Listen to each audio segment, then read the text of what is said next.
What up, Brawlers? Welcome back to Tabletop Never Stop. Today we're continuing our ongoing series, Know Your Champions. Today we have Kol'el the Jungle Typhoon. One caveat before we start. The game, of course, is in pre-production still. Stuff is subject to change. Kol'el's cards are actually more done than a lot of the other ones that I've shown on this series. With that in mind, let's get started. So Kol'el is a 0 defense, 8 health champion. When she levels up, she gets Kol'el's attacks gain -2 defense. And her first card is Double Jump, Yellow Core. No movement, but we'll see there's a reason for that in a second. It is a 2 strength attack. And before the attack, jump 3. And after the attack, jump 3. I think you know the drill by now. We're going to jump to Tabletopia and see this card in action real quick. Alright, so we're playing Double Jump. And Kol'el just has pretty incredible movement here. So we jump 3, we do an attack that only do 1 damage to kill board because of armor, and then we can jump another 3 all the way from the far blue zone into the yellow zone. It's pretty good movement. Next we have Mighty Jump, Red Core, movement of 1, an area effect attack, all 6 hexagons around Kol'el, and strength 2. Before the attack, jump 3, after the attack, push 1. So this is actually something that happened to me recently in a game of Tabletopia. I was claiming 2 trap hexes for the objective, and Kol'el came in and used Mighty Jump and pushed me off both hexes at once. And I was a little annoyed. Next we have Poison Dart, another red core, movement of 1, indirect range 3, 2 strength attack with poison. Talked about this before, but poison doubles all the damage that gets through defense. So 0 defense target would take 4 damage. This of course wouldn't do anything to Zugrin, but of course the leveled up Kol'el can ignore 2 armor, so there's that. And then if you were to boost this attack with any of the cards that boost ally damage, then you'd be dishing out some serious hurt. Here's Kol'el's reaction.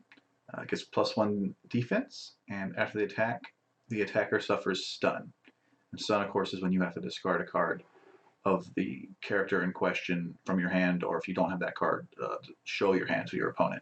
So with this card, the opponent will become stunned on their turn. It's actually a little bit less serious than getting stunned before your turn starts. If you get stunned on your first action, then you still, now that is going to affect your play a little bit more. If someone stuns you as you're doing your third action, it's literally not doing anything. So I would put this reaction a little bit on the weaker end of things. That being said, if you've already stunned an opponent several times and then they go to do something and you stun them again, that could be pretty devastating. They're probably already down several cards. If they're already down several cards, then they have to dig up another one. But this is pretty low on my list of reactions. Scout ahead, yellow core, movement of 2, draw 3, and then plan 3. So drawing 3 cards and planning 3 cards is pretty powerful for setting up your next turn. None of this is mandatory. You can only draw a couple cards, or you can only plan a couple cards.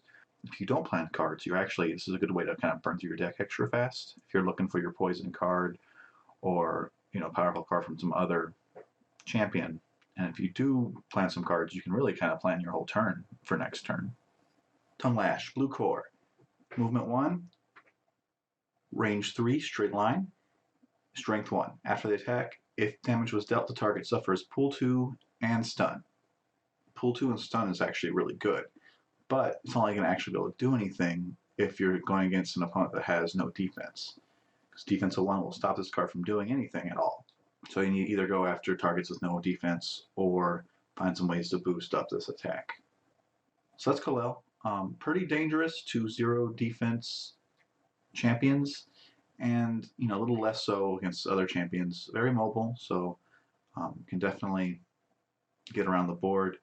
And Mighty Jump's ability to kind of clear an area out is also really powerful. Counter play is really just to bring defense champions. There's not really a whole lot you can do to defense champions, at least not without some serious adjustments. So that's today's episode. As always, if you check my Instagram, you can actually vote on which champion will be featured next. And we'll see you in the next one. Thank you so much for watching.